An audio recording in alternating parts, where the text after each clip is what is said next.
반갑습니다. 네, 예, 감사합니다. 감사합니다. 우리 잠시 기도하겠습니다. 네, 하나님 아버지, 감사합니다. 하나님이 은혜 베푸심으로 우리가 또 함께하였습니다. 그 은혜의 풍성함을 저희들에게 보이소서. 감사하고 예수님 이름으로 기도합나이다. 아멘.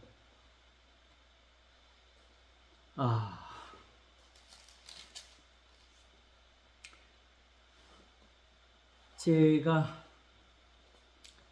지난주 그 성경 공부를 올리면서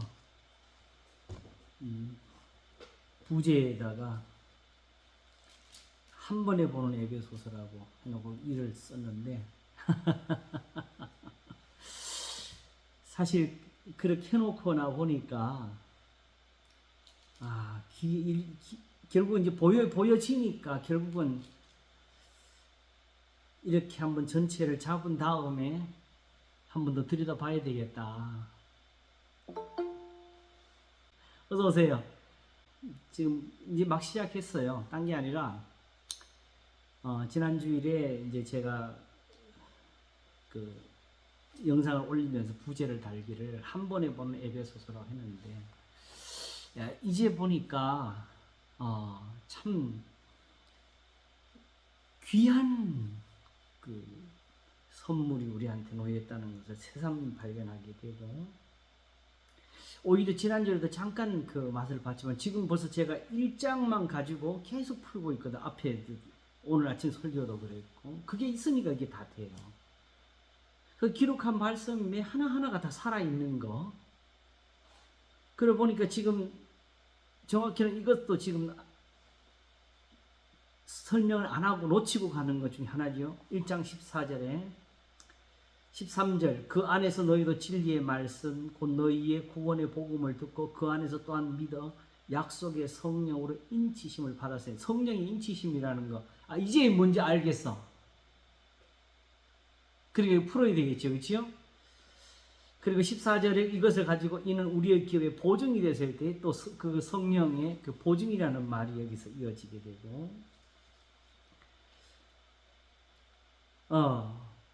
그러므로 이제 여기 있는 그런 표현들에 대해서도 우리가 좀 들여다볼 필요가 있다. 그래서 아예 지금 미리 이거 끝나고 나면은 우리가 다시 에베소서를 한 번 더 볼 제목을 잡기를 들여다보는 에베소서라고 내가 미리 정해놨어요.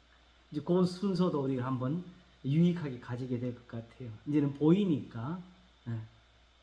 그리고 그것들이 다 우리한테 정말 하나님의 은혜를 알게 하는 좋은 선물들이 되지요. 자, 그러면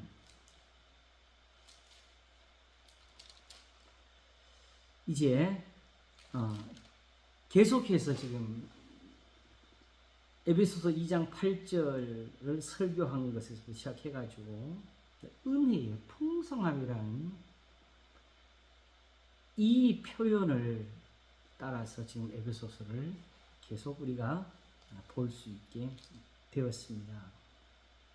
그래서 지난 시간에 그렇게 해서 결국 그 은혜의 풍성함이라는 것은 다른 것이 아니고, 은혜는 그 자체가 하나님의 말씀, 계명을 가르치는 것이고, 그 계명하면 또 꼭 글자만 따시는 게 아니라 부자 청년에 와서 내가 어려서부터 다 지켰는데 뭐가 부족합니까 하면서 그렇게 보는 게 아니고, 내 이웃을 내 몸과 같이 사랑하라 하신 말씀 가운데 다 드러내라는 그 선한 말씀들이 다 들어가는 거죠. 바로 그것이 근데 가지는 풍성함이란 게 뭐냐? 영어 성경이 그걸 좀 잘 이해를 하고 쓴 것 같아요. 은혜의 풍성함이라는 것을 은혜가 가지고 있는 풍성함이라는 뜻으로 NIV나 또 킹제임스나 똑같은 번역을 썼어요. 그러니까 뭐라 그래야 되나? 어떤 그 병을 치료하기 위해서 이런저런 약을 많이 쓰는 것이 아니고 한 가지 약이 오히려 골고루 그 약효를 가지고 이 병도 치료하고 저 병도 치료하고 하는 그런 것 같은 거. 그럼 그걸 구체적으로 성경에서 나타난 대로 보게 되면 시편 22편에 자기 영혼을 살리지 못할 자도 여호와를 바라볼지어다는 표현이 있거든요. 하나님이 지금 우리가 자꾸 그 말씀에 대해서 오해를 한 거는 어디냐 하게 되면은 마치 이것이 자꾸 어떤 그 새로운 윤리나 도덕적인 기준에 의해서 여기서 하나님 앞에서 그걸로 이제 구원받냐 못 받냐 이런 기준을 우리는 적용시키는 이게 잘못이었던 거지요. 이미 모든 사람이 죄를 범하였음에 하고 시작한 거예요. 그러므로 정확한 거는 그거 우리가 여기 있는 성경 말씀을 다 지킨다고 그걸로 의로운 거 아니라고. 문제는 거기에 풍성함이라는 은혜가 있었다는 거죠. 그래서 이제 한번 정리를 이렇게 다시 또 한번 해놓고 보는 게 좋겠어요.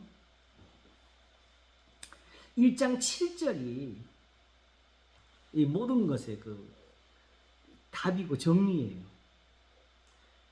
우리가 그리스도 안에서 그의 은혜의 풍성함을 따라 요거죠, 그죠? 예. 근데 그걸로 그래서 은혜 받았다, 구원 받았다가 아니고 그걸로 뭐가 있어요? 그의 피로 말미암아. 이게 또 예수님 믿고 그의 피로 은혜를 구원 받았다 하는 것도 그냥 된 게 그것이 되기 위해서 뭐가냐? 은혜의 풍성함을 따라서 되는 거예요. 그의 은혜의 풍성함을 따라 그의 피로 말미암아 구속 곧 죄사함을 얻었으니. 그러니까 궁극적인 것은 구속이요. 죄사함. 구속이 이루는 은혜, 선물, 죄사함에 이르는 것인데 이것이 왜 소중하냐 하게 되면 하나님이 내가 너의 죄를 용서하노라 사하노라 하면서 하나님이 화를 내시다가 그냥 마음이 딱 풀어졌다 하는 이런 식이 아니고 본질적으로 이 죄사함이 이루어지게 되면 이제 뭐가 이루어지죠? 바로 하나님의 의가 이루어지는 겁니다. 중요한 것은 죄인들에 대한 하나님의 사랑이고 그들을 향한 하나님의 사실은 구원이지요.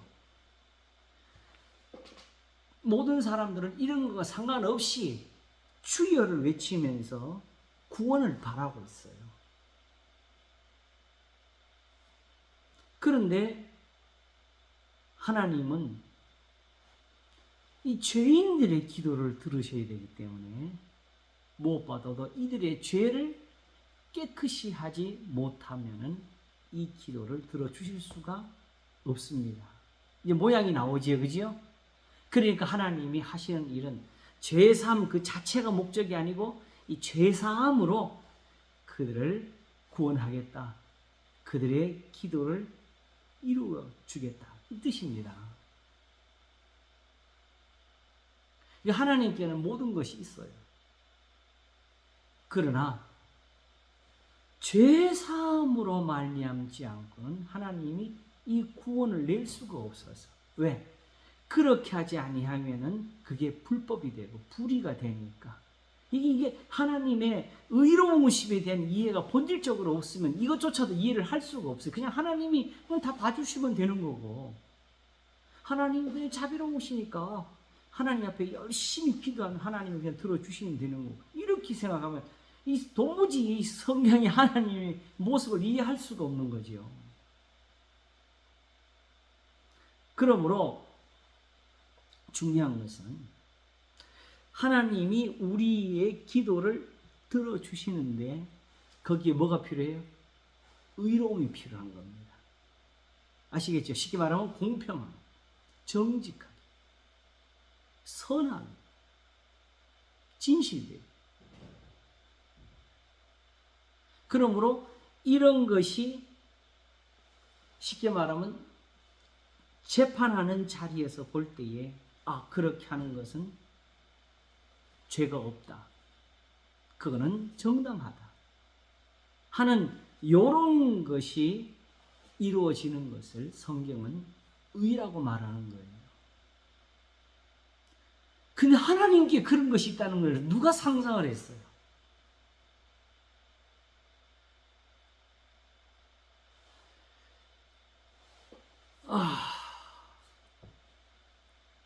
여기서 잠깐 한번 도움을 받기 위해서 제가 마침 또 시편 99편을 봤거든요. 시편 99편을 한번 잠깐 찾아볼까요, 우리?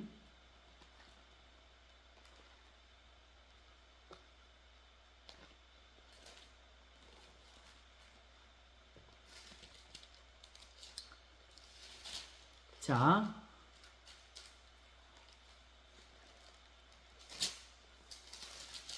보겠습니다. 시편 99편은 이게 또 기가 막혀요. 여호와께서 통치하시니 만민이 떨 것이요 여호와께서 그룹 사이에 좌정하시니 땅이 요동할 것이로. 저희가 한번 따로 한번 기회 되면 설교할 거예요. 시편 4편처럼. 자, 이거 들으면 그냥 단지 그냥 하나님 앞에 그냥 할렐루야 하고 영 돌리는 그냥 표현을 쓴 것 같잖아요. 그런데 그 다음 말하고 여호와께서 그룹 사이에 좌정하시니. 그룹이 어디 있어요? 바로 성막이지요. 법궤 위에. 거기서 하나님이 자리를 잡고 계신다. 거기에 앉아 계신다. 그러니까 땅이 요동할 것이다. 그러면서 2절은 이걸 받아가지고 뭐라고 하느냐. 여호와께서 시온에서 광대하시고 모든 민족 위에 높으시도다. 하나님이 왜 시온에서 광대하셔야 되지요?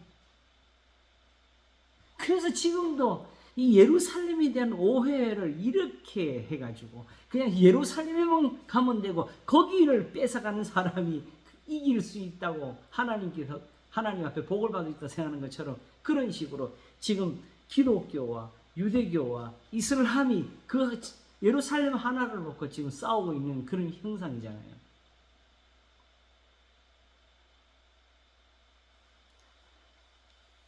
하나님께서 너희를 향한 나의 생각은 내가 안 하니 재앙이 아니었고 평안이라고 하실 때에 너희는 내게 와서 부르짖으라 하실 때 그 자리가 예루살렘입니까? 바벨론입니까?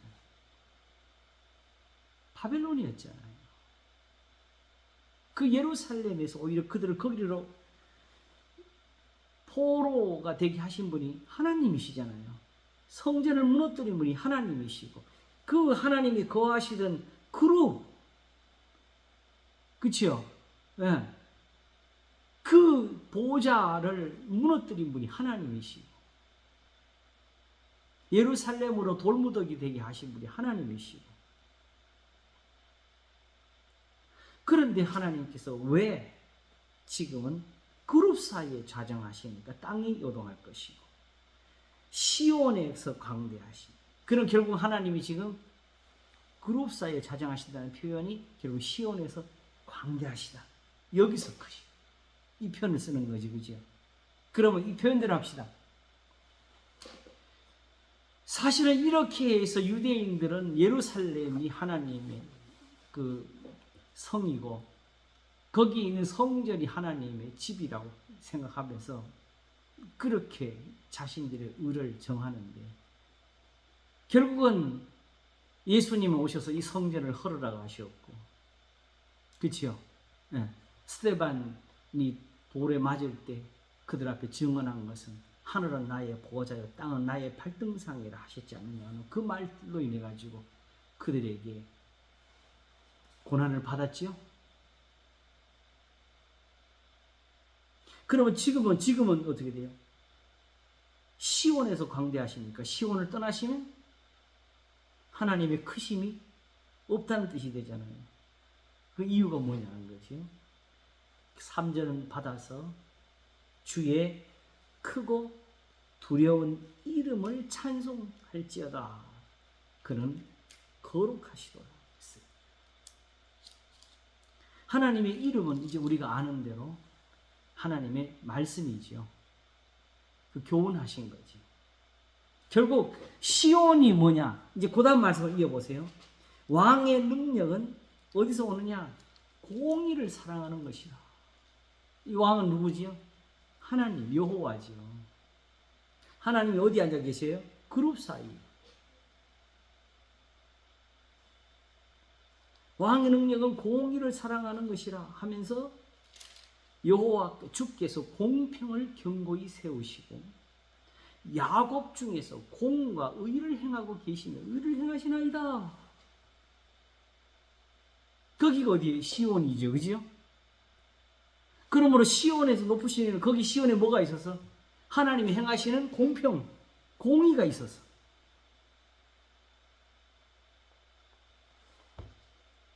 하나님이 시온에서 광대하시고 모든 민족을 높으시다는 그 표현의 의미는 뭐냐 하게 되면 결국 이스라엘을 높이시는 거지요. 하나님이 모든 민족 중에서 이스라엘을 크게 하시는 거고 다윗과 솔로몬을 통해서 그들의 원수들을 발등상 아래 복종시키는 그 아니겠어요.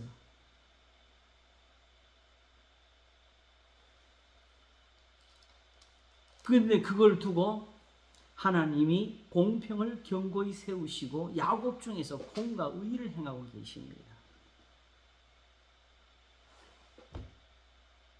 이것이 바로 하나님이 높으심이 되는 이유가 되는 거죠. 그래서 결국 5절은 이걸 받아서 뭐라고 하느냐? 너희는 여호와 우리 하나님을 높여 어디서? 그 발등상 앞에서 경배할지어다. 자, 여러분. 하나님 이 표현들이면 하나님 앞에 나가서 그 발등상 앞에서 경배를 해야 되잖아요. 그럼 거기가 어디예요? 시온이고 그룹 사이에 자정하신 그 하나님의 성막이잖아요. 그렇죠? 그 요 한 표현 속에 그러면 누구든지 이 말씀을 듣고 그 발등상 앞에 가서 경배하고자 할 때는 다 뭐가 필요하죠? 율법이 필요하죠. 여호와를 경배하려면 누구든지 예루살렘에 가야 되고 그 성전으로 나아가야 되는 거예요. 그리고 하나님이 보이셨지만 아무리 예루살렘에 사는 백성이라 할지라도 그들이 이 하나님의 법에서 어긋나게 되면 하나님이 다 진노하신 것을 성경이 보이잖아요. 그죠?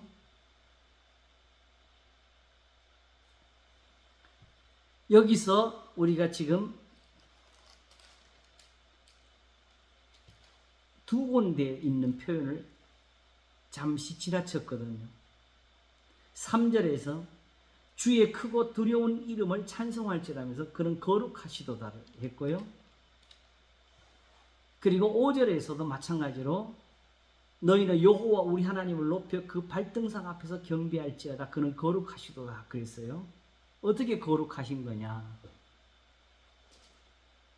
지금 하나님 앞에서 높여 그 발등상 앞에 경배하려면 쉽게 말해 그럼 또 우리 이렇게 표현해 봅시다. 그럼 어떻게 하면 되느냐? 그 답이 바로 6절에 나오죠. 그 제사장 중에는 모세와 아론이요. 그 이름을 부르는 자 중에는 사무엘이다. 저희가 여호와께 간구하며 응답하셔도 여기 가서 이들한테 배우라는 거죠. 그러니까 모세와 아론을 제사장으로 세우셨으면 그들이 하나님 섬기는 그 법도대로 해야 될 거 아니겠어요? 그게 율법이죠. 그리고 이스라엘이 하나님 앞에 범죄했을 때 그들을 다시 하나님 앞에 돌이켜서 은혜를 입게 한 사람이 바로 사무엘이죠. 내가 요새 이걸 좀 깨달았어요. 사무엘이 그들이 왕을 요구할 때 사울을 세워주면서 아무리 왕을 세워도 왕과 너희가 하나님께 범죄하면 망한다고 했지요. 그러면서 무슨 말을 했냐게 되면 나도 너희를 위하여 기도하기를 쉬는 죄를 범치 않고라는 말을 했어요. 사무엘이 그들을 위해서 기도하면 어떤 기도를 했을 것 같아요? 너희들은 죄를 지어도 내가 기도해 줄게 이거 했을까요? 아니면은 그들을 가르치는 은혜를 위해서 기도했을까요? 오직 그들이 필요한 것은 그들을 거룩하게 하는 은혜지요, 그지요?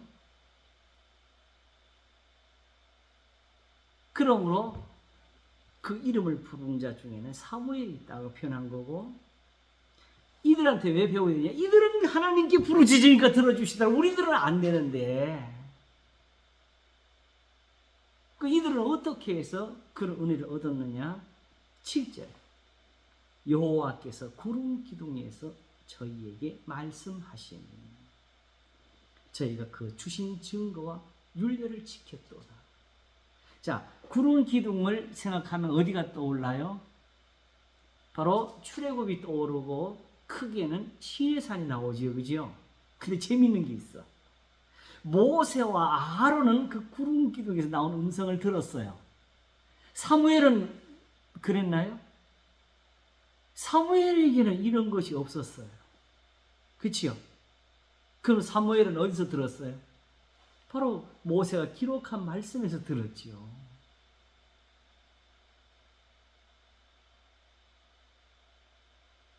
그러므로 하나님이 저희가 간구함에 응답하신 이유, 저희가 구름 기둥에서 하신 말씀을 저희가 지켰기 때문에. 그러면서 여기서 굉장히 중요한 걸 8절에 말씀합니다. 그러니까 하나님 말씀 잘 지키는 복을 받는구나, 구원을 받는구나. 이렇게 단순한 결론이 내려지는 것이 아니고 8절 여호와 우리 하나님이여 하면서 주께서는 저희에게 응답하셨고 그리고 또 하나 뭐가 있냐게 되면 그러면서 동시에 바로 그 60만 명이 광야에서 죽는 것부터 시작해서 그 후에 그들의 범죄한 허물이 있을 때에 하나님께서 때때로 벌을 주셨지요. 사사기가 그 역사지요. 그리고 마침내는 바빌론이 망했지요. 저희 행한 대로 갚기는 하셨으나. 그치요? 그럼에도 불구하고 저희 행한 대로 갚아서 그냥 망하게 하신 것이 아니라 다시 그들을 사하신 분이에요. 그러니까 하나님께 주시는 제일 큰 은혜는 뭐예요? 결국 죄를 사하시는 은혜예요. 그러므로 단지 세상 사람들에게 너희 와서 하나님께 엎드려야 돼, 절해야 돼 이걸 가르치는 것이 아니고 이스라엘에게 하신 이 은혜를 받으라. 너희 죄사함을 받으라. 그런데 이걸 어떻게 하셨느냐? 왜 거룩하시느냐? 모세와 아론 누구냐? 모세와 아론이 누굽니까, 여러분? 모세가 딱 자리에 서면 사람들이 벌벌 떠는 그런 형상이 보였어요. 그들이 때때로 그냥 돌을 치려고 한 사람이 모세고 항상 반역을 하는 사람이 모세. 마치 야고보서 5장이 엘리야를 가르쳐 우리와 성정이 같은 사람이에요. 엘리야가 어떤 사람입니까? 3년 6개월 동안 비가 안 오게 하다가 바로 그것 때문에 자기도 피난을 가야 되는 사람이었잖아요. 그죠? 그리고 3년 6개월 후에 비가 다시 내렸지만 그래서 바알과 아세라의 선지자들을 목을 치면서까지 이스라엘을 하나님께 돌이켰지만 다시 또 핍박을 받아 도망을 가지요. 이런 사람을 통해서 하나님은 크시도다를 얻었다는 거지요. 왜? 단지 그들에게 뭐가 있어가지고 그들이 구름에서 말씀하시는 것을 지키는 게 있어요. 오직 단지 그걸로 인해 가지고 모세와 아론과 사무엘, 사실은 사무엘도 결국은 뭐예요? 이스라엘이 배반했잖아. 사무엘이 선지자 싫다고 우리 왕 달라고 했는데 그 사람을 통해서. 그래서 결국 구절이 결론이 너희는 여호와 우리 하나님을 높이고 그 성산에서 경배할지어다. 결국 아까 말한 대로 그 보좌 앞으로 나와라. 하나님이 주신 구름 기둥에 사신 말씀을 너희도 지키면 산다. 하나님은 제사와 예물이 아니고 오직 그 말씀을 가지고 우리 죄를 사하시는 분이다. 그는 거룩하시도록.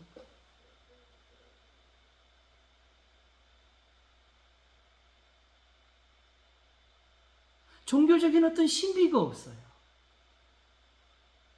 우리는 하다못해 예배를 드려도 목사가 강단에 서가지고 그래도 뭔가 영적인 이런 것들을 자꾸 집어넣으려고 애를 쓰잖아요.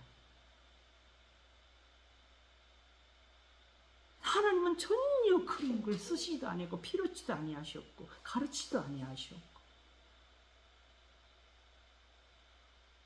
그래서 세상에서 떠나 계신 분, 그래서 거룩하신 분이죠. 그래서 내가 거룩하니 나는 다르니까 하늘이 땅보다 높은 것 같이 내 생각, 너희 생각이 다르니까 내 입에서 나가는 말씀 하늘에서 비가 내려 땅을 적시는 것처럼 한다. 그리고 너희는 내게 나와서 들으라. 악인은 그 길을, 불의한 자는 그 생각을 버리고 여호와께로 돌아오라. 거기에서 그리하면 그가 늘 용서하시리라가 구원입니다. 이렇게 용서를 받지 못하고 하나님 앞에 나와서 빌었다고 용서가 됐다고 믿는 건 이거는 착각 중에 착각이고 깊이 들어가면 신성모독이에요.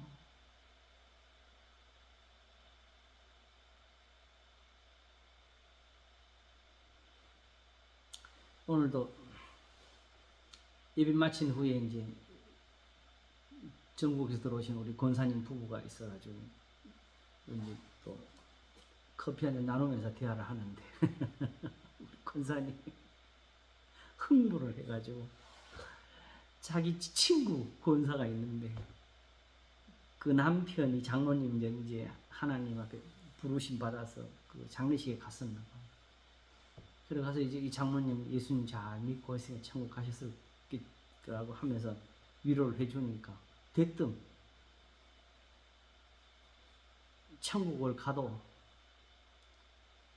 개털모자 쓰면 안 된다고. 그러니까 뭔가 남편한테 불만이 있었던 것 같아 내가 볼 때는.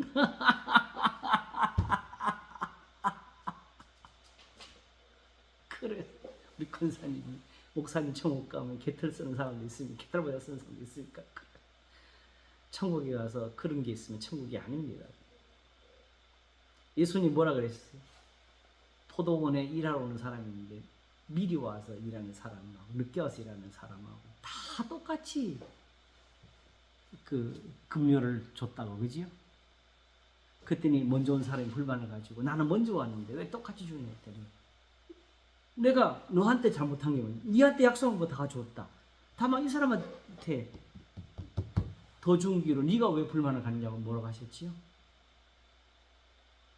천국에서 거기서 계급이 있으면 안 돼요. 그거 없어요. 천국 가서 목사 자리, 교인 자리 있지 않아요. 그래가지고 천국에 가면 그런 게 어디 있냐고 그렇게 했더니 너는 어디서 그런 거 배웠냐? 너네 목사님 그래 가르치면서 막 뭐라 그러는 거지. 그래서 내가 그래서 우리 목사님 그래 가르친다고 말하라 그랬어요. 내가.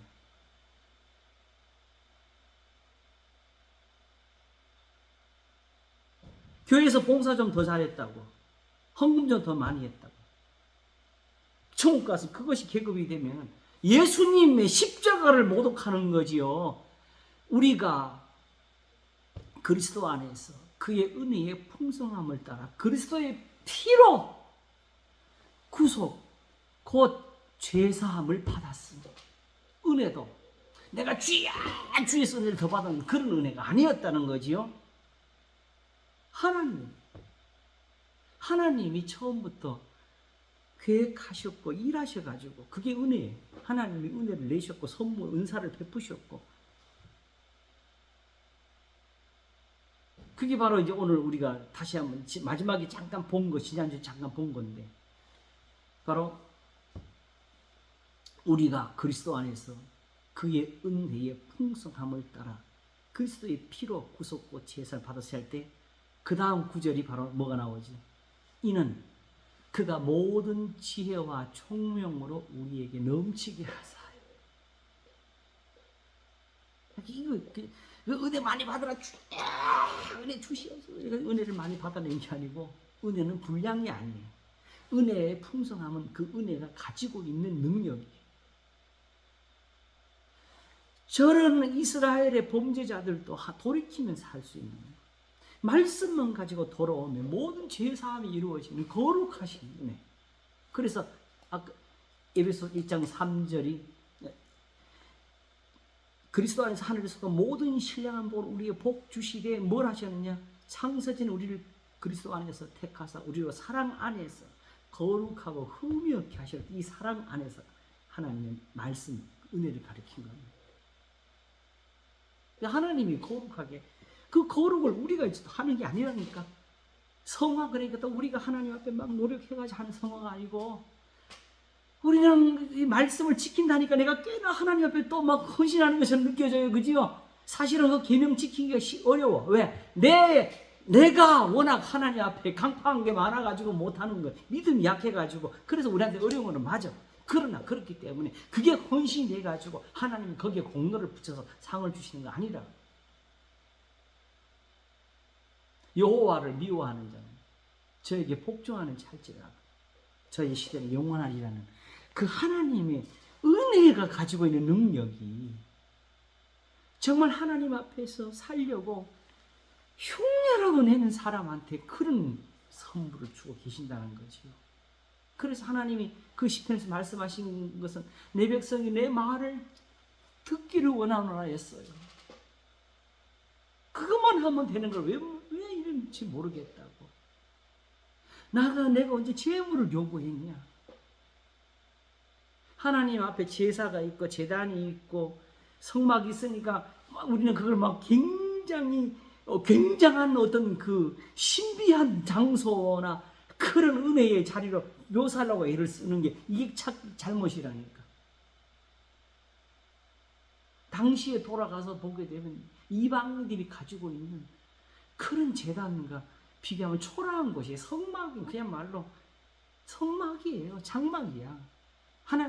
이걸 다윗은 초막이라 그랬잖아요. 시편 34편 27편. 사실은 다윗이 있을 때 아직까지 솔로몬의 성전이 안 지어졌지, 그지? 자기가 볼 때는 자기가 사는 궁궐보다 초라한 것 하나님 계신 그게 불편해서 성전을 짓겠다고 한 것이 이게 다윗의 마음이에요.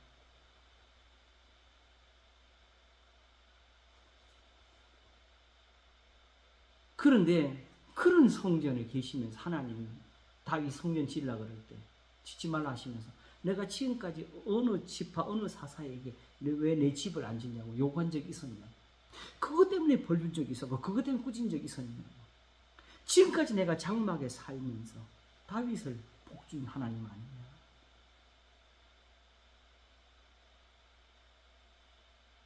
하나님이 너희들에게 복을 주는 장소는 이 장막으로 족하다. 다만 솔로몬이 성전을 지을 때 한 말은 하늘 위에 하늘이라도 주를 모시기에 부족하거든. 하물며 내가 지은 이 집이리 가면서 드렸어요. 그 여전히 하나님 앞에서 자기가 성전을 지은 건 아니라고 말했죠. 다만 장막이라도 성막이라도 제단이라도 이방인들의 눈에 볼 때 그게 멸시받는 것이 되지 않기를 원한다고 그랬어요.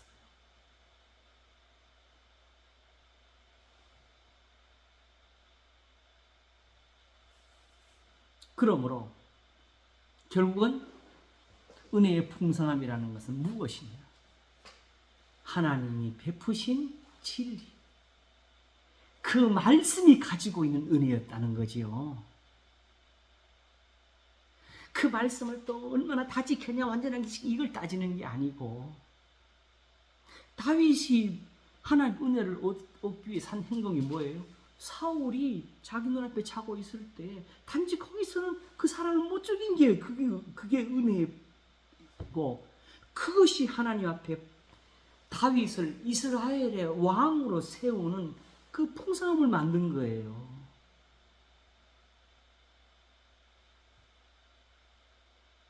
그리고 신명기에서 말씀하신 것처럼 결국은 그들이 하나님 앞에 진노를 받아가지고 이방인의 이제 그 땅에 쫓겨나가지고 이제 결국 이방인의 나그네 포로가 되지요.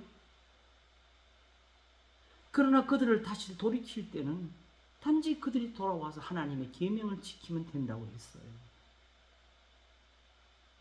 어떤 제사나 예물이 아니고, 온 이스라엘 백성들이 와서 우리가 다 같이 기도하자 하는 이런 통성 기도의 의미도 아니고, 오직 느헤미야, 다니엘의 기도가 있었어요.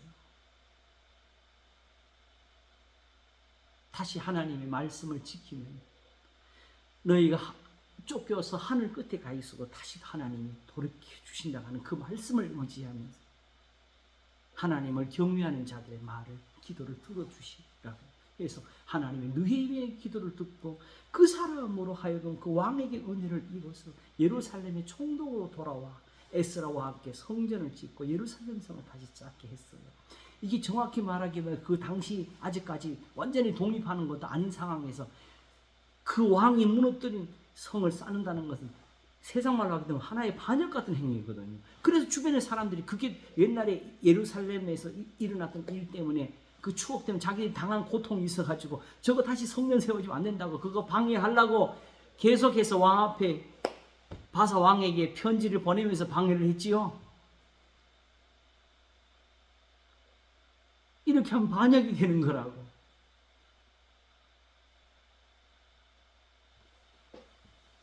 그러나 싸우지도 않고 예루살렘을 회복하기 위한 십자군 전쟁 같은 거 하나도 하지도 않고 오히려 그 왕이 조서를 내려서 가서 성전을 짓고 이 왕과 왕자를 위해 기도해달라고 부탁을 하면서 하나님의 성전에서 뺏어온 거 그거 다 돌려주면서, 그리고 조서를 이제 돌아가는 길에 어느 민족이든지 그 사람들 다치지 못하게 보호해줬고,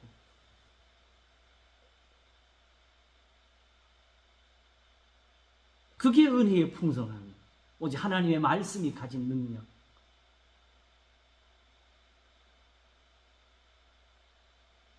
그걸 에베소서가 이렇게 표현하는 이유가 뭐냐? 본질적으로 이게 있어서 그래요. 2장 11절을 이런 너희가 구원을 얻는 문제에 대해서 설명을 하기 위해서 그래요. 2장 11절을 우리 한번 봅시다. 그러므로 생각하라. 에베소서 2장 11절. 그러므로 생각하라. 너희는 그때의 육체로 이방인이요 손으로 육체에 행한 할례당이라 칭함을 받는 자들에게 무할례당이라 칭함을 받는 자들이라.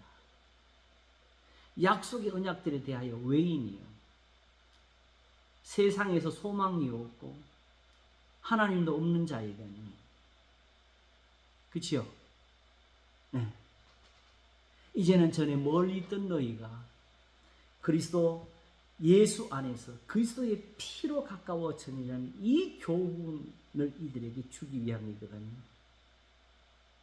자, 여기서 재미있는 게 하나가 있어요. 사실은 창세전에 그리스도에서 우리를 택하사라는 말을 하게 된 이유는 누구 때문에 말을 했겠어요? 유대인들이 이방인들에게 와서 할례를 받으라고 그 표현을 쓴 거예요. 우리는 택함 받은 백성이고 너희는 아니다. 그런 너희가 하나님께 나아가려면 할례를 받아야 된다고 지금 이들을 혼란스럽게 하는 거지요. 그래서 사도 바울이 선택으로부터 시작을 한 겁니다. 그 목적이 뭐냐? 왜 그걸 이렇게 표현했어요? 자, 곧 창세전에 그리스도 안에서 우리를 택하사 우리로 사랑 안에서 그 앞에 거룩하고 흠이 없게 하시려고를 한 거예요. 그러면 이 예정을 따라서 이스라엘이 하나님 앞에 거룩하게 돼야 되는데 지금의 유대인들은 그 예정을 입지를 못했지요.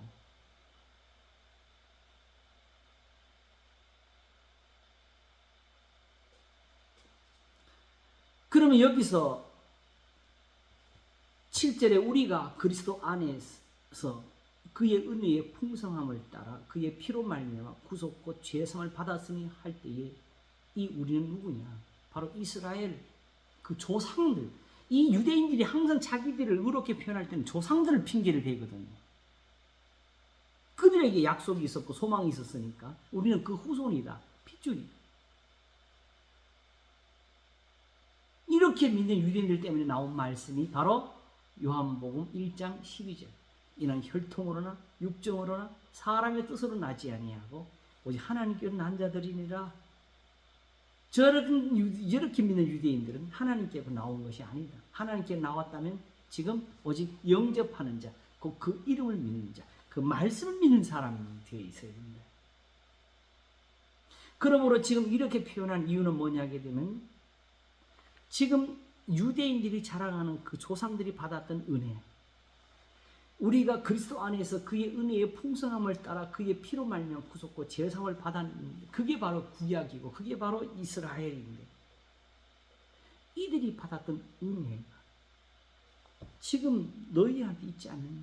바로 지금 그때의 육체로 이방인이고 무할의 당인 너희들에게 지금 주어진 은혜, 이거 가지고 하나님께서 이스라엘을 만드신 거라고. 그래서 2장을 쓰기를 1절에 이렇게 썼어요. 너희의 허물과 죄로 죽었던 너희를 살리셨도다. 그때 너희가 그 가운데서 행하여 이 세상 풍속을 줬고 공중의 권세 잡은 자를 따랐으니 곧 지금 불순종의 아들들 가운데 역사하는 영이라 하면서 지금 이스라엘 유대인들을 잘 봐라.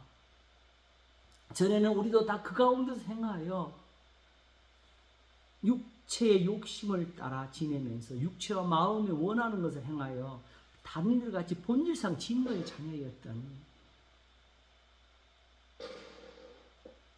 아무리 하나님 앞에 성전을 크게 짓고 거기에 제단을 높이고 거기에 제물을 쌓아 올려도 너희가 본래 이방인처럼 살던 것처럼 그렇게 살면 이스라엘 유대인들도 하나님 앞에는 진노의 자녀다.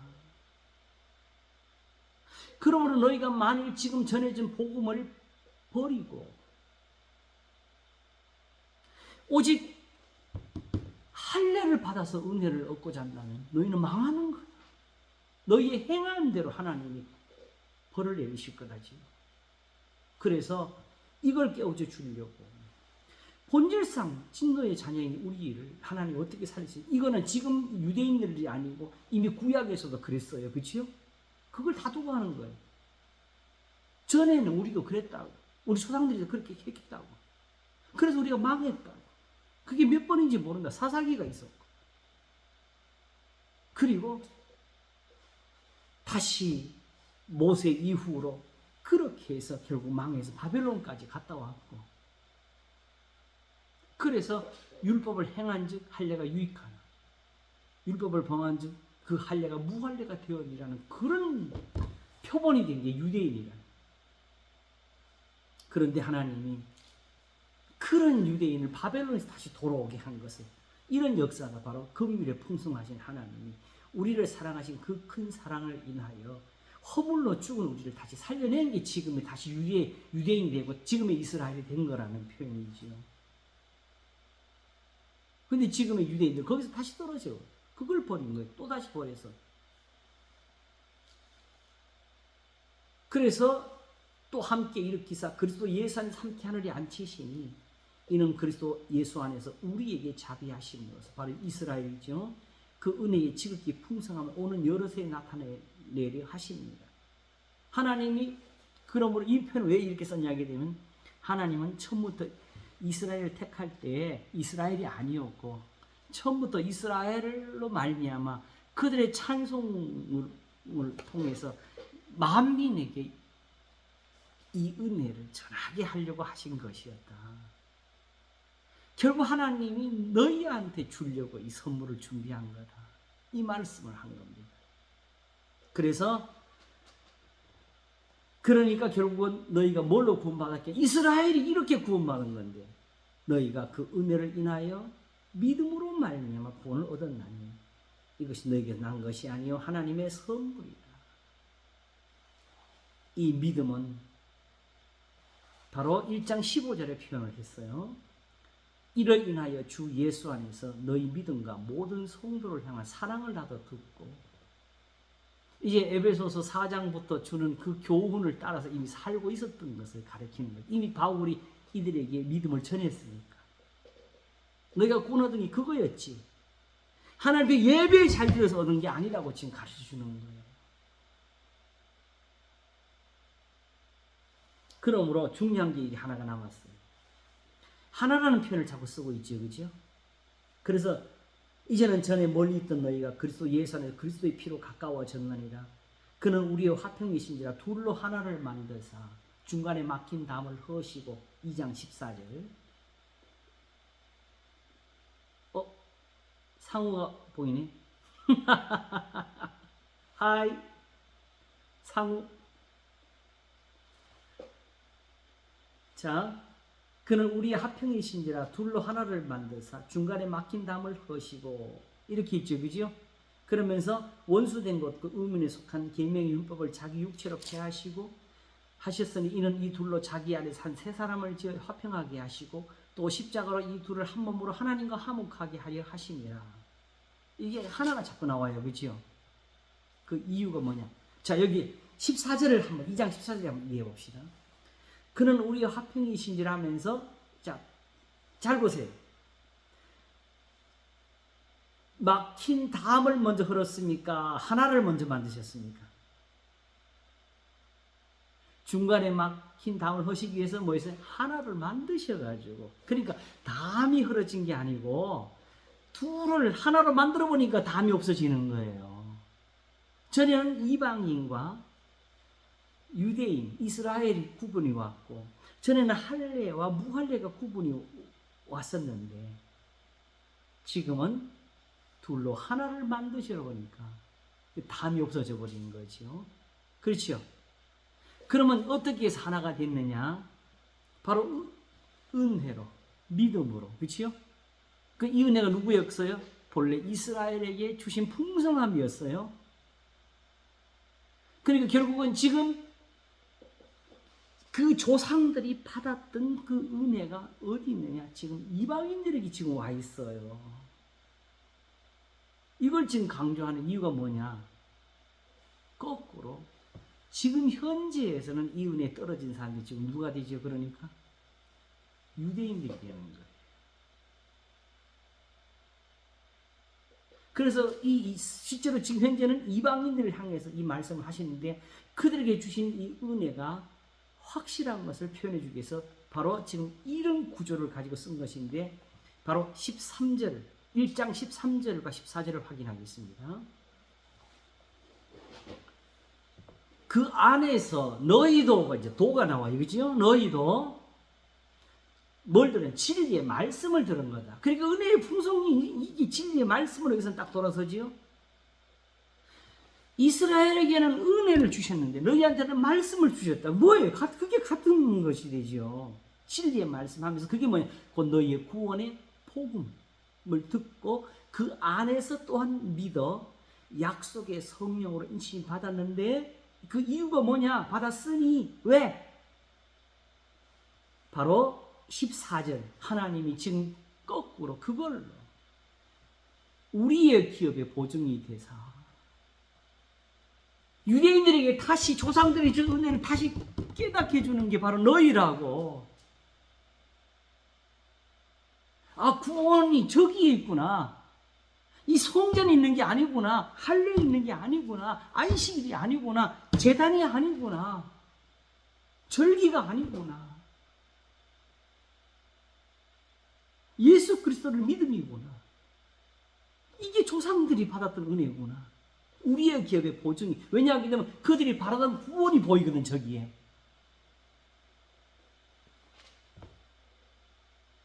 그래서 거꾸로 이스라엘을 돌이키기 위한 은혜에 대한 보증이 되는 게 거꾸로 지금 이방인이 되어버렸어요. 우리의 기업의 보증이 돼서 그 얻으신 것을 구속하시고 그의 영광을 찬미하게 하는 것이며 조상들처럼 다시 되게 하시려고 이스라엘을 다시 만들려고 하는 것이, 그게 바로 지금 너희다. 오히려 너희가 지금 이스라엘에게 대한 보증으로 서 있는 거라고. 은혜예요. 요 표현을 가지고 쓴 게 1장과 2장 이렇게 요렇게 구성이 되는 거예요.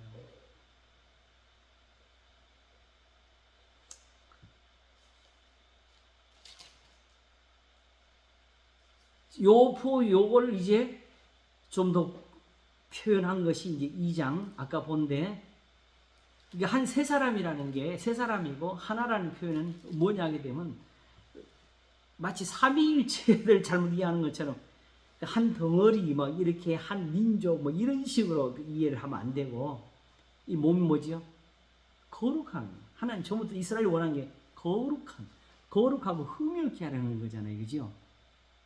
그 몸, 지난번에 히브리서 10장에 밝힌 것처럼 나를 위해 한 몸을 예비하셨다는 그 몸, 행실, 거룩한 행실.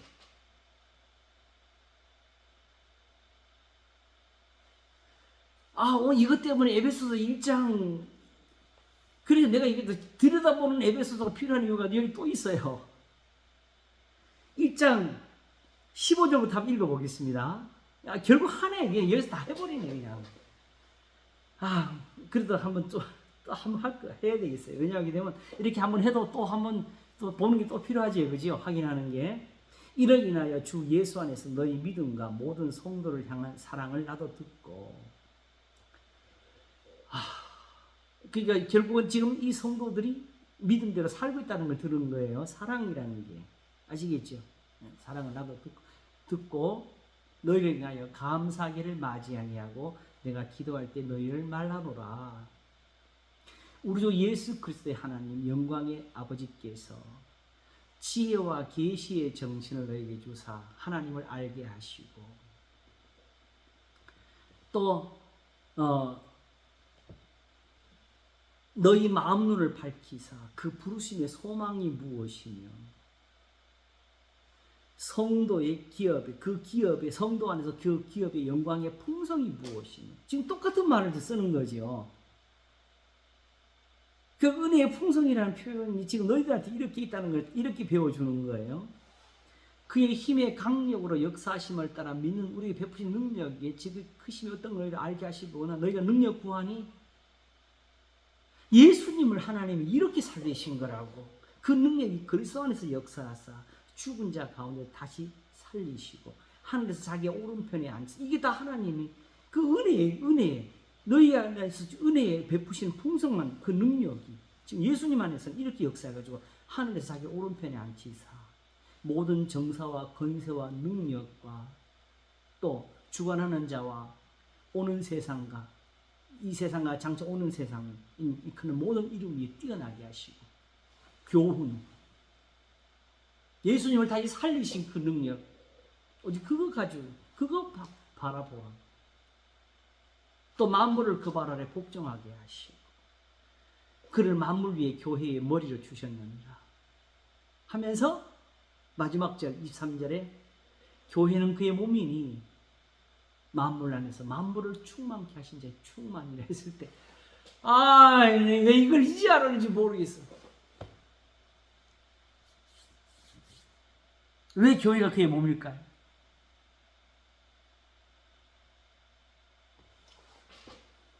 바로 이 은혜를 받고 있으니까 그냥 나 예수님 믿어서 아멘 예수님이 머리시고 나는 그의 몸이야 이렇게 해서 직분나는 그 말이 아니고 그리스도의 몸이 되려면은 거룩해야 되는 거잖아요. 그러므로 지금 이렇게 해서 바로 하나님이 그 부르심의 소망, 성도 안에 그 기업의 풍성, 그리고 너희 안에서 그 힘으로 강력으로 역사하시는 그 능력 가지고 되게 하십니다. 그리스도의 몸, 다시 죽은 자가 다시 살아나시는 그 능력을 가지고 있는 게 교회라.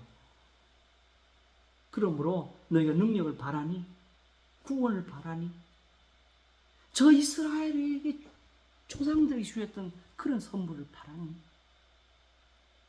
그리스도의 몸, 거기에 다 들었다.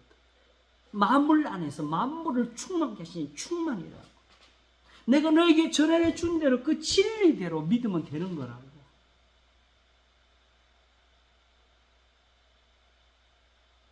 그래서 이 표현을 받아낸 것이 바로 지난번에 우리가 끝에 읽었던 거 4장 1절입니다.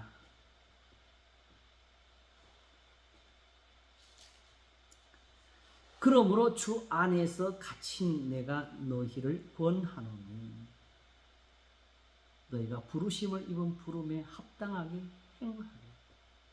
자, 선택에서는 거룩하고 흠이 없게 하려 하시는 하나님의 예정이 들어있는 것처럼 부르심은 부르심으로 끝나는, 부르심이 결국 우리를 하여금 거기에 맞게 행하라는 거죠.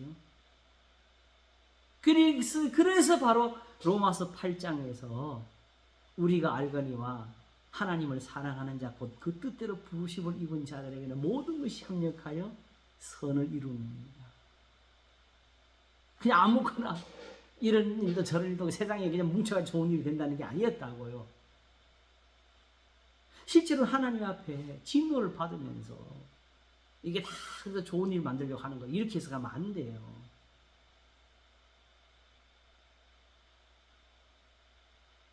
다만 그 가운데서 하나님의 이런 긍휼이나 사랑이 있어가지고 하나님이 거기서 건져내시는 것도 있고 깨닫지 못했지만 구원을 주시는 것도 있지만 그렇다고 그걸 그렇게 해석하면 안 된다.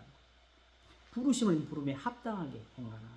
결국 이걸 절하려고 하는 거지. 앞에서 하는 모든 말이 이게 은혜의 풍성함을 말하는 이유에 그가 모든 지혜와 지식 총명으로 넘치게 하사 거기 어떤 지혜 어떤 총명을 주신 이런 걸 주셨다는 거지.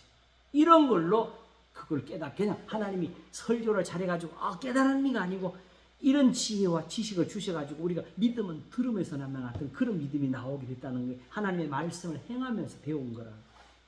하나님이 이렇게 가르쳐서 배운 거라. 행하면서 능력을 보고. 그래서 부르심을 입은 부름에 합당하게 행하여 모든 겸손과 온유를 하고. 자, 여기에 재미있는 게 하나 들었는데요. 그래서 내가 다시 들여다보는 에베소서를 정하게 된 이유도 또 여기 하나 있어. 자, 겸손은 그냥 겸손하라고 안 하고 모든 겸손과 온유라고 말을 했잖아요. 그죠? 왜 이런 식의 표현을 썼겠어요? 여기 잘 보게 되면 이 재밌는 게 있어. 일단 4장 1절 3절 한번 읽어볼게요. 모든 2절 계속 읽겠습니다. 모든 겸손과 온유로 하고 오래 참모로 사랑 가운데서 서로 용납하고 평안의 매너주로 성령이 하나 되게 하신 게 힘써 지키라 했을 때에 이 부분하고 5장을 한번 비교를 해보세요. 5장 한번 가겠습니다. 5장 1절. 그러므로 사랑을 입은 자녀같이 너희는 하나님을 본받는 자가 되고 그리스도께서 너희를 사랑하신 같이 너희도 사랑 가운데 행하라 하면서 그 다음에 뭐라고 했냐 하게 되면은 그는 우리를 위하여 자신을 버리사 향기로운 제물과 생축을 하나님께 드리셨는데 음행과 온갖 더러운 것과 탐욕을 너희 중에서 그 이름으로 부르지 말라. 이는 성도의 마땅한 말이다. 누추함과 어리석은 말이 희롱의 말이 마땅치 않니 돌이켜 감사하는 말을 하라. 너희도 이것을 정령이 알거니 음행하는 자나 더러운 자나 탐하는 자 곧 우상 숭배하는 그리스도와 하나님 나라에서 기업을 잊지 못하니 누구든지 헛된 말로 너희를 속이지 못하게 하라. 이게 지금 불신자들이 하는 소리 아니에요. 근데 이걸 또 굳이 적용을 해. 어떻게? 우리 원래 안 믿으면 이렇게 되는 건지 믿어서 다 구원받아. 이렇게 표현해요. 이렇게 하면 악입니다. 지금 교회가 에베소 1장이 뭐라 그랬어요? 하나님의 뜻으로 말미암아 그리스도 예수의 사도된 바울은 에베소에 있는 성도들과 그리스도 예수 안에 신실한 자들에게 편지하노니 하면서 쓴 거잖아요. 그들에게 은혜와 평강이 있기를 원하노라 하면서. 그래서 누구든지 헛된 말 너희를 속이지 못하게 하라. 이를 인하여 하나님의 진노가 불순종의 아들들에게 임하나니 그러므로 저희와 함께 참여한 자 되지 말라. 너희가 전에는 어둠이더니 이제는 주 안에서 빛이라 빛의 자녀들처럼 행하라. 빛의 열매는 모든 착함과 의로움과 진실함이 있느니라. 주께 기쁘시라 그게 무엇인가 시험하여 보라. 그러면서 15절에 특별히 우리가 많이 보는 데죠. 그런 적 너희가 어떻게 행할 것을 자세히 주의하여 지혜있는 자같이 말고 오직 지혜있는 자같이 하여 세월을 아끼라. 때가 악하니라. 그러므로 어리석은 자가 되지 말고 오직 주의 뜻이 무엇인가 이해하라. 술 취하지 말라. 이는 방탕한 것이니 오직 성령의 충만을 받으라. 시와 찬미와 신령한 노래를 들러 서로 화답하며 너희의 마음으로 주께 노래하며 찬송하며 범사에 우리 주 예수 그리스도 이름으로 항상 아버지 하나님께 감사하며 그리스도를 경외함으로 피차 복종하라면서 아내에게 남편에게 복종하라까지 이렇게 따지면 4장보다는 5장이 좀 더 구체적으로 표현되지 않아요? 그치요? 바로 여기에서 이 4장 이 부분은 아직 좀 들여다볼 부분이 있는 거예요. 그럼 여기는 뭘 쓴 거냐? 여기는 뒷부분은 구체적으로 행할 걸 썼고 여기는 보다 하나님의 은혜의 그 풍성한 것을 얻기 위해서 우리가 해야 될 경외함에 대한 쓴 거예요. 먼저 하나님께 겸손하라고. 다시 말씀을 받으라는 소리를 겸손을 쓴 거예요. 아까 그 제사장 중에는 모세와 아론이요. 그 다음에 그 이름을 부른 자 중에는 사무엘이라 할 때 뭐라 그랬어요? 저희가 그 주신 증거와 율례를 지켰다 했잖아요. 그들의 겸손을 보여준 거지요. 우리는 바로 거기서 지금 겸손하지 못한 거예요. 성경을 지금 대하는 이 태도가 우리가 없는 거지. 그러니까 이런 교훈을 이미 구약 성경을 보면서 우리가 배워야 되는데 이스라엘도 이걸 얻었어야 되는데 이런 걸 하나도 얻지 못하고 오직 제사와 예물만 가지고 성전만 가지고 자랑을 하고 안식일만 자랑하고 할례만 자랑하고 있었지. 그래서 사도 바울이 로마서 7장에 말하는 것처럼 내가 알지 못하나니 원하는 바 선언하지 않고 악을 행하는 도다만 남게 된 그런 사람들이 되어버렸다는 거죠.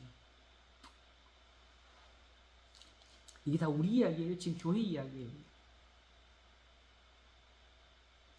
그리고 하나 더 보게 되면 사실은 이걸 구체적으로 쓰는 부분은 4장 25절 이하에 있어요. 그런즉 거짓을 버리고 각각 그 이웃으로 더불어 참된 것을 말하라. 이는 우리가 서로 지체가 되면이나 분을 내어도 죄를 짓지 말며 해가 지도록 분을 품지 말고 마귀로 틈을 타지 못하게 하라. 도둑질하는 자는 다시 도둑질하지 말고 돌이켜 빈궁한 자에게 구제할 것이 있기에 제 손으로 수고하여 선한 일을 하라. 무릇 더러운 말은 너희 입 밖에도 내지 말고 오직 덕을 세우는데 소용되는 대로 선한 말을 하여 듣는 자들에게 은혜를 끼치게 하라.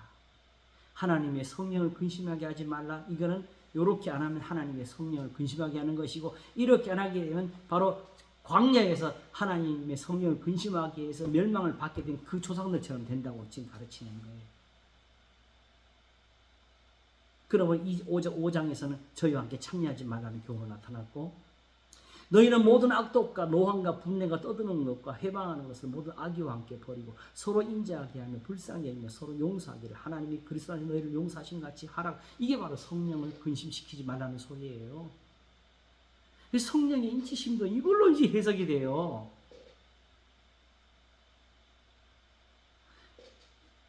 구약의 성경이 그게 바로 성령의 인치심이에요. 왜 그러냐면 그 말씀대로 아까 모세와 아론, 사무엘이 하나님 앞에 그게 도장이 되는 거잖아요. 그게 성령 인치심이라고. 그러므로 지금도 모세와 아론과 사무엘이 되어 있으면 그는 보장된 신앙이죠. 구약의 성경이 바로 성령이 가르치시는 거예요. 그 말씀이 바로 우리한테 성령의 인침이 되는 거예요. 이미 다 푸른 것처럼 되는데 그래도 한 번 더 할게요. 나중에. 아, 이제 보이잖아요. 보여. 이게 깨달아진다는 게.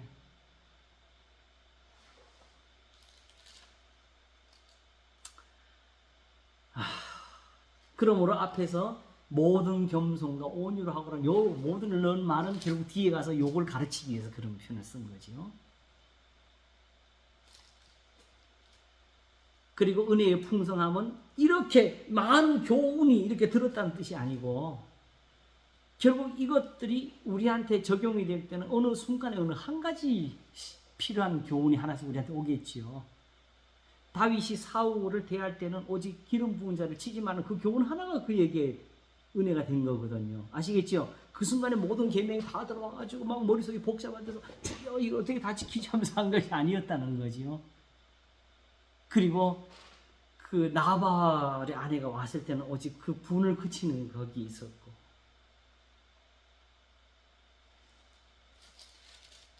이와 같이 이 중에서 어느 한 말씀이 가진 은혜가 바로 구약의 모든 성도들에게 주셨던 그런 은혜의 풍성함이 되는 거예요.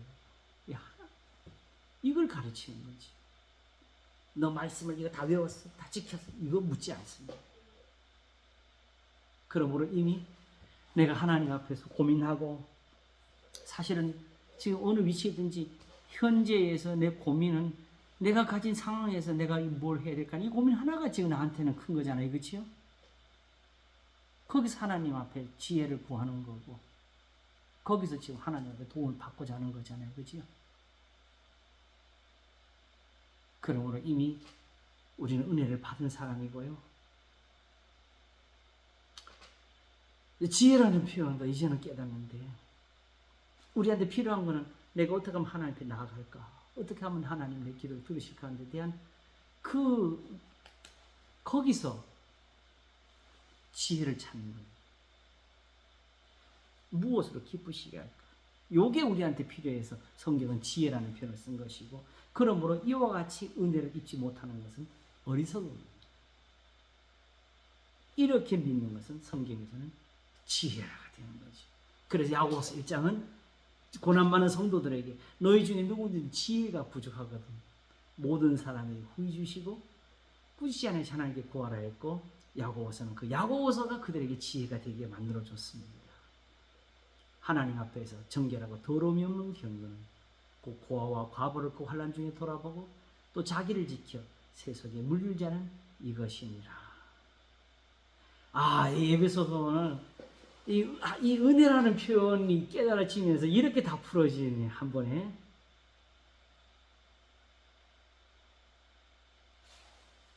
한번 정리하고 마치겠습니다. 제일 중요한 것은 아까 말한 것처럼 그 창세전에 그리스도 안에 우리를 택하사 우리가 사랑 안에서 거룩하고 흠이 없게 하려 하시는 그 거룩이거든요.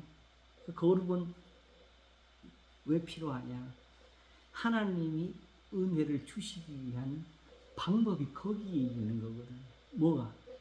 세속에 있는 예배나 제사의 행위로는 너희가 은혜를 얻지를 못한다는 거예요. 아시겠지요? 내가 그걸로는 줄 수가 없고, 그러므로 내 방법, 나는 그런 세상에 있는 신과는 다르니까 그게 거룩이라는 뜻이에요. 아시겠죠? 거기 이르도록, 거기에 흠이 없게 되도록 도와주시는 거예요. 그게 바로 은혜예요.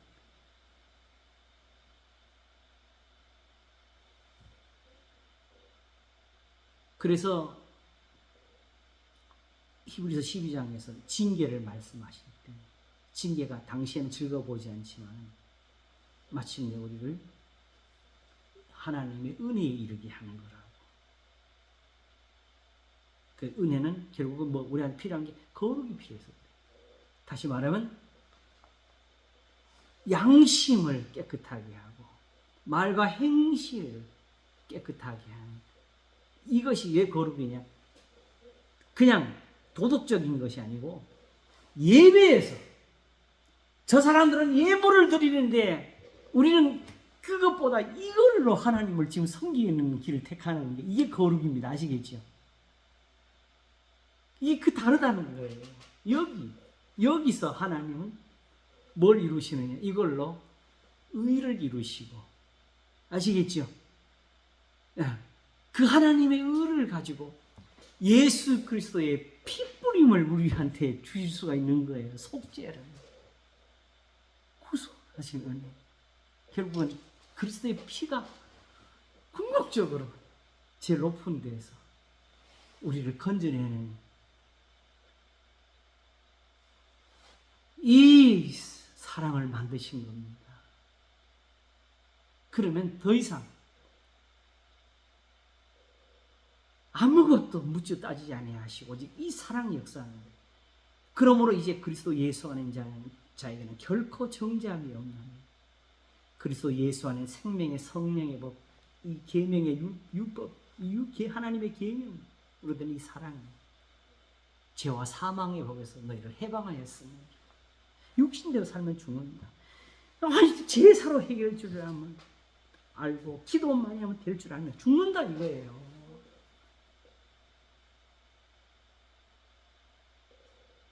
그러나 오히려 예수님과 함께 받는 이 고난, 장차 나타날 영광과 좋게 비교할 수 없다. 우리가 그와 함께 영광을 얻기 위해서 고난도 함께 받아야 될지입니다. 그러므로 오직 하나님의 말씀을 믿었으면 우리가 잠깐은 고난을 받고 잠깐은 참을 수 있다. 하나님이 지체치 아니하시고 구원을 주실 것이고 응답을 하실 것이고,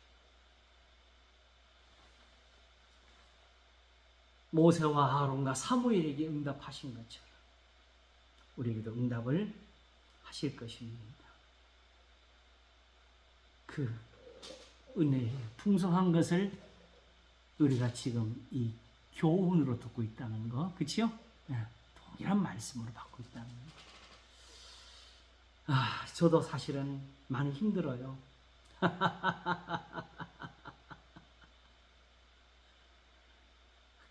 그래도 오히려 이제 하나님 앞에 믿음을 배우네요. 저도 믿음을 배우고 있습니다, 여러분.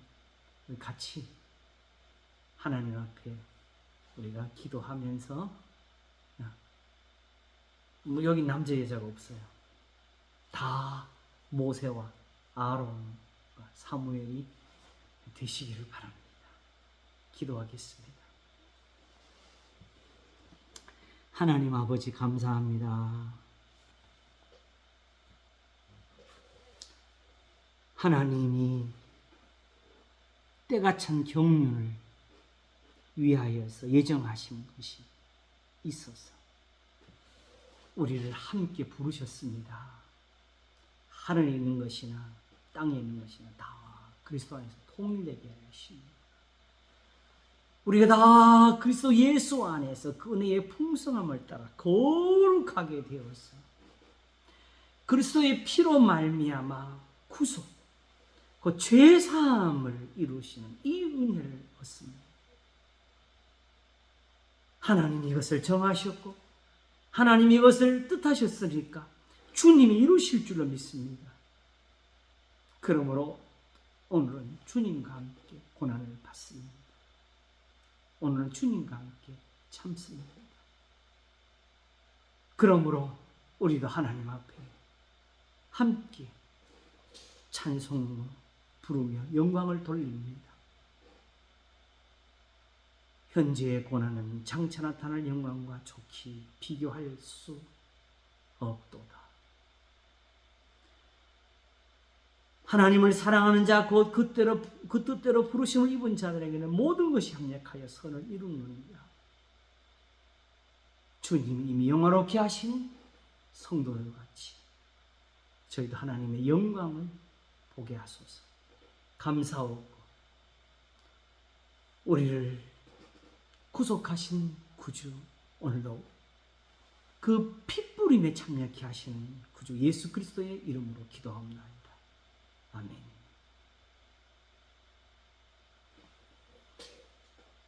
할렐루야. 감사합니다. 하나님 수고하셨습니다. 예, 이제 지금 하나님이 좀 보이는 것 같아요. 하나님이 이제 보이는 것 같아요. 우리 같이 하나님을 사랑합시다. 견딥시다. 감사합니다. 평안하세요. 네, 예, 건강하시고요. 예, 고맙습니다. 네, 감사합니다. 네.